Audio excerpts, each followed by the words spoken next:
মহামান্য রাষ্ট্রপতির চেয়ারকে আমি সম্মান করতে হবে, সম্মান রেখেই বলছি।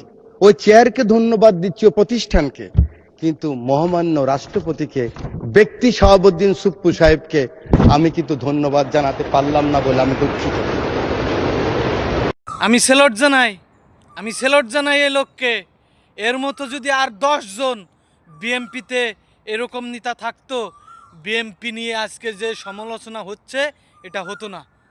বিএমপির ভাগ্য এরকম একজন নেতা, এরকম একজন নেতা বিএমপি করতেছে, এটা বিএমপির ভাগ্য।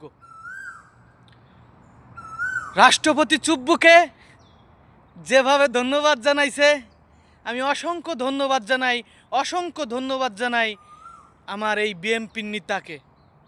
এর মতো যদি আর 10 জন নেতা থাকতো বিএমপিতে, তাহলে হয়তো বা আজকে বিএমপির এই দুর্দশা, কিংবা বিএমপি ক্ষমতায় থেকেও যে সমস্ত সমালোচনার মধ্য দিয়ে যাচ্ছে, বাংলাদেশে জনগণের আস্থা হারাচ্ছে, এটা হতো না যদি এর মতন আর 10 জন নেতা বিএমপিতে থাকতো।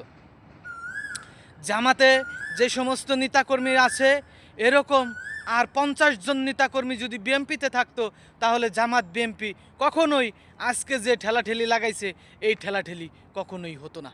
কিছু অযোগ্য অশিক্ষিত মূর্খ বিএমপিতে ঢুকে গিয়ে বিএমপির দুর্নাম করতেছে, মূলত তারা আওয়ামী লীগের দালাল।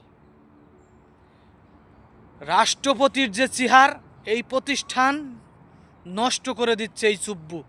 এ হচ্ছে আওয়ামী লীগের দোসর, এ হচ্ছে ভারতের দালাল, এ হচ্ছে জুলাই সনদকে বাস্তবায়ন করতে দিতেছে না এই সমস্ত দালালেরা। এই সমস্ত দালালকে জাতি চিহ্নিত করেছে।